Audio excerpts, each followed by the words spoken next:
Hey guys, welcome back here to today's episode of Intuitive Angling, and appreciate you guys joining me for today's episode. And guys, today we're going to be talking about the absolutely disgusting display of cheater box, spotlighting, forward-facing sonar using whatever you want to call it that's going on at Lake Guntersville right now at the first MLF Bass Pro Tour event. I'm so sick of this, guys. I'm absolutely just sick of having to even talk about this. But anyway, we're going to get into that today. We're going to cover a little bit about what's going on at the tournament, and obviously going to give you guys my comments on it, and looking forward to hearing your guys as well. Guys, before we get started, real quick, you guys have heard me talking about it. We're getting ready next month or two. Guys, spring's going to be right around the corner. If you guys are looking to get stocked up on a really good baitcast reel for this coming up, guys, check out this Lews Custom Pro right here. I got this one, mine from Tackle Warehouse. This thing it's the most awesome reel I've ever used, guys. I've used it for 3 months now, and I have yet to backlash it. 11 ball bearings, buttery smooth, super nice looking reel too, really attractive. I'll put this in my Tackle Warehouse link in the description if you guys would like to try one there and get set up with it. I think you guys will really like that. And also, guys, thank you very much for everybody that's chosen to hit that subscribe button here at Intuitive Angling. Really appreciate that. Okay. You knew this was coming, guys, and here's the thing about it. It's like we've heard the organizations like MLF and Bassmaster say they're going to put limitations on forward-facing sonar, like the Bass Pro Tour did. You can use it in one period, and you can't the others.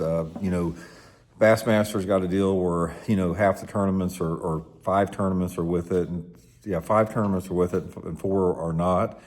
So they've tried to make some type of compromise, or they're trying to placate against the overwhelming outrage against this. Everybody's outraged about it except for 10 or 15% of the bass fishing people out there that are connected with their umbilical cord to this. So they had to throw them a bone.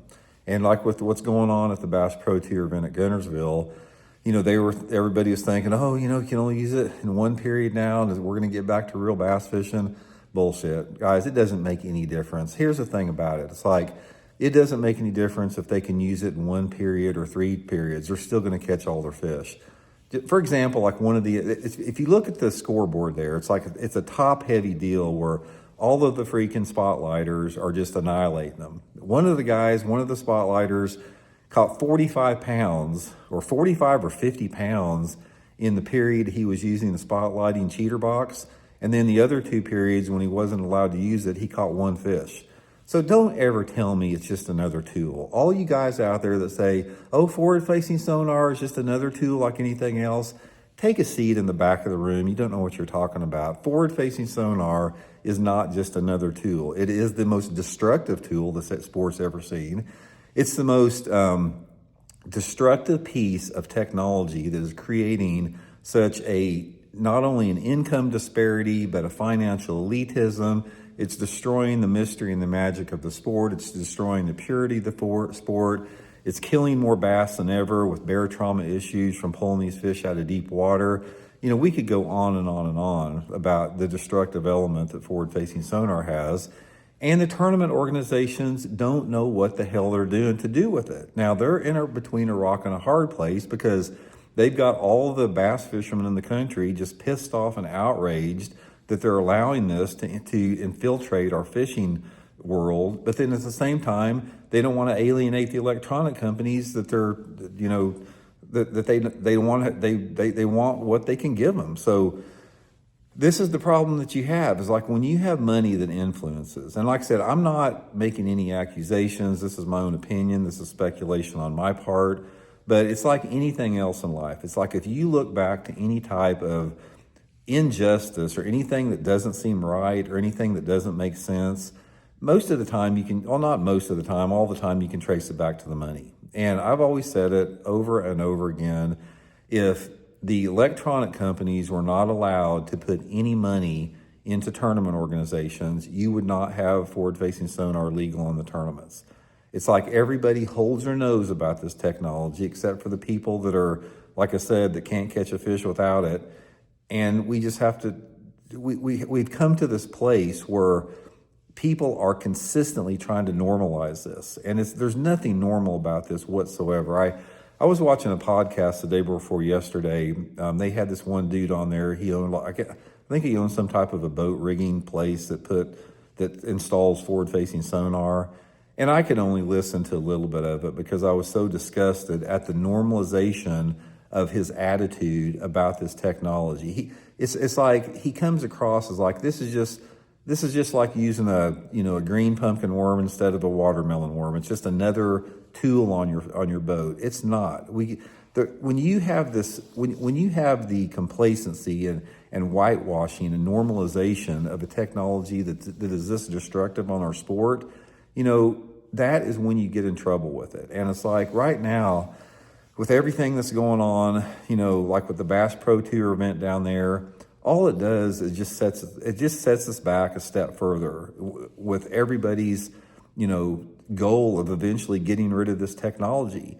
And I don't know where it's going to lead from here, guys. I don't. It's like, I don't look for them to make any more changes on this. I think that they have felt in their own mind that they have placated, some of the voices that come out against this, and this is going to make them happy. But it's not, because like at Guntersville there, this tournament is going to get one spotlight. I'm not saying that there's not guys catching them, throwing a chatterbait or a rattle trap over the grass. There probably is.